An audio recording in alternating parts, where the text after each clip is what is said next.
राधे राधे मित्रों, स्वागत है आपका राधे कथा सागर में। आज हम सुनेंगे पाप मोचनी एकादशी व्रत की कथा एवं जानेंगे इसके महत्व के बारे में। आइए अब चलते हैं कथा की ओर।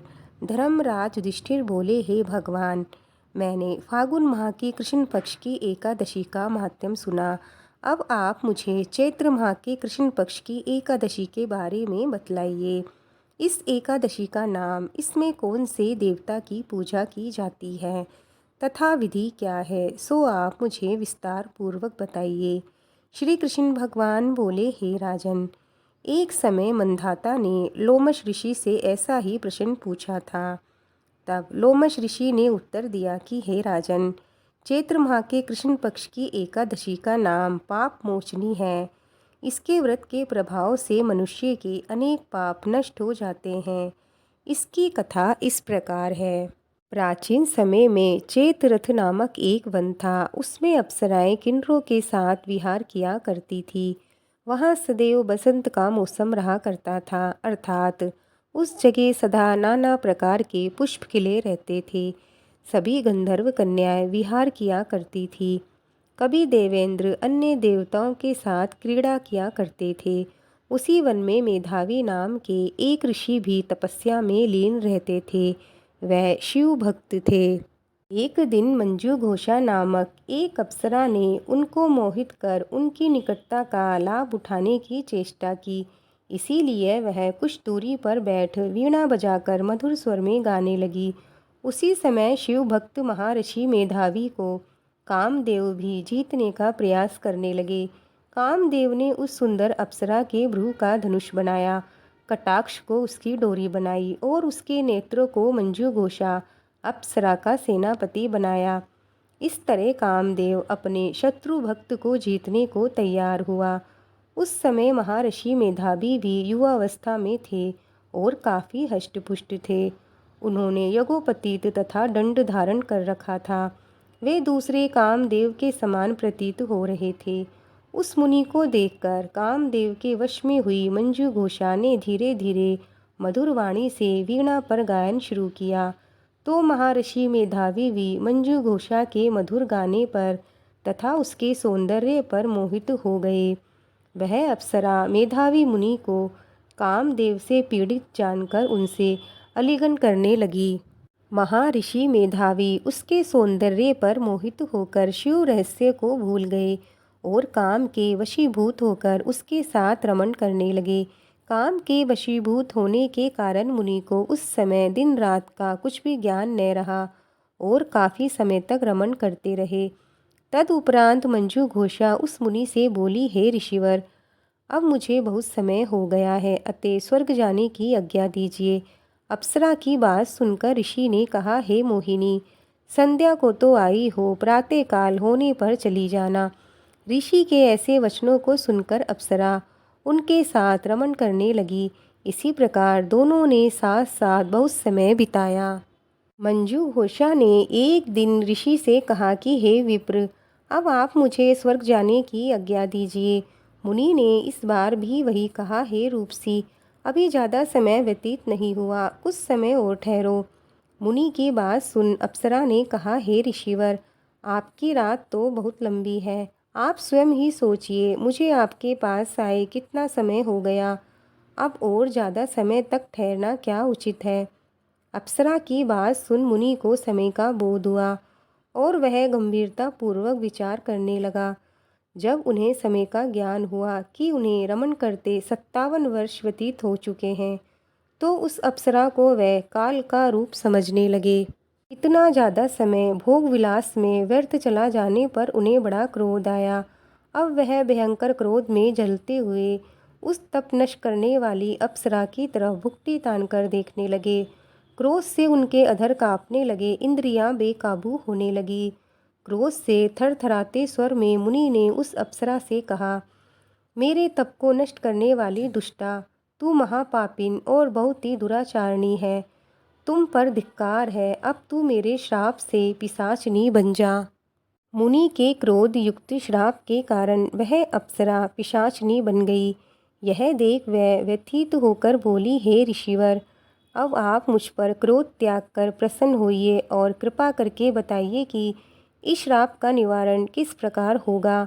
विद्वानों ने कहा है, साधुओं की संगत अच्छा फल देने वाली होती है और आपके साथ तो मेरे बहुत वर्ष व्यतीत हुए हैं। अतः अब आप मुझ पर प्रसन्न होइए, अन्यथा लोग कहेंगे कि एक पुण्य आत्मा के साथ रहने पर मंजू घोषा को पिशाचनी बनना पड़ा।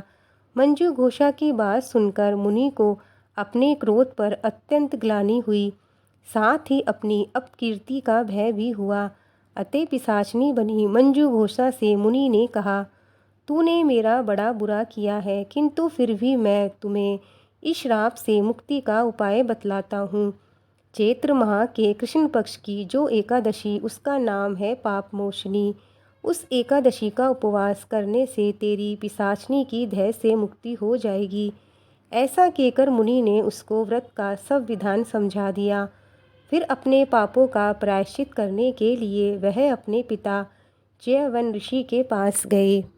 च्यवन ऋषि ने अपने पुत्र मेधावी को देखकर कहा कि हे पुत्र, ऐसा क्या किया तूने कि तेरे सभी तप नष्ट हो गए, जिससे तुम्हारा समस्त तेज मलिन हो गया।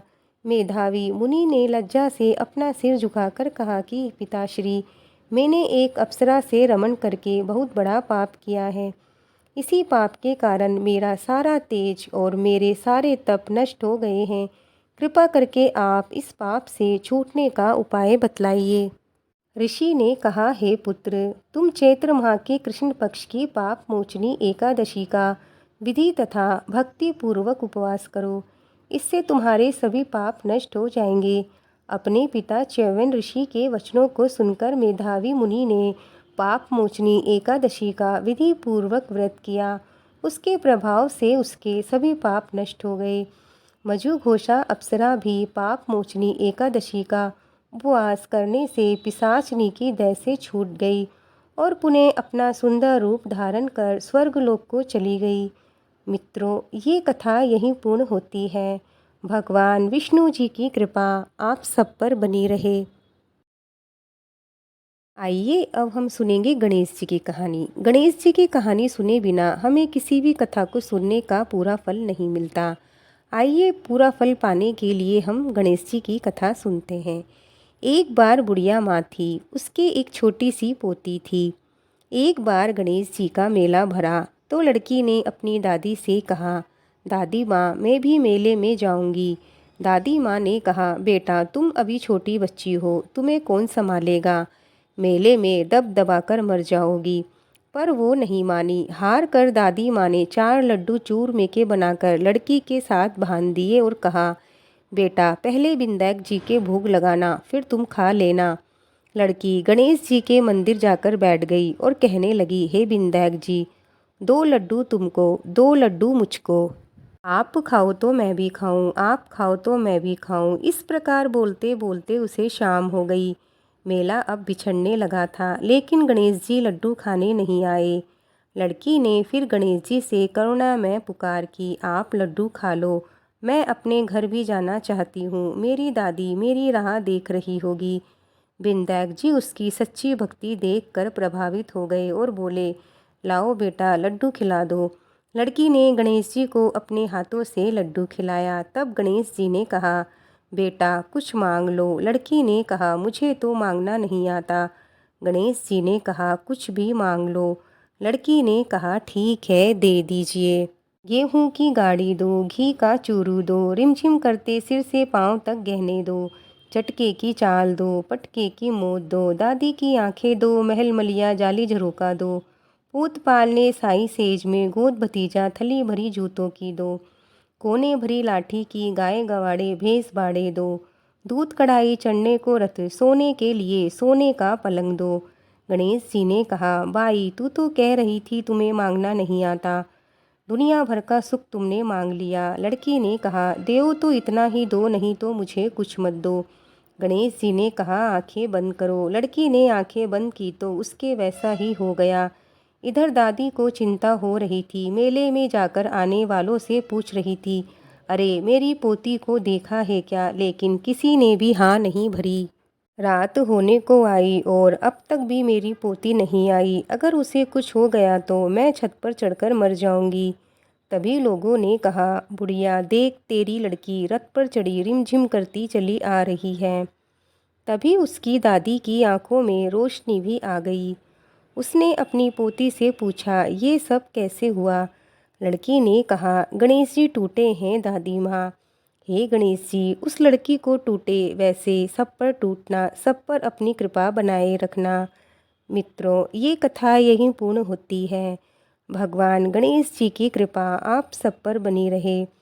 आपको आज की कथाएं कैसी लगी, हमें लाइक कमेंट करके ज़रूर बताएं। मिलते हैं और एक नई कथा के साथ। तब तक के लिए जय श्री कृष्णा, जय श्री राधे।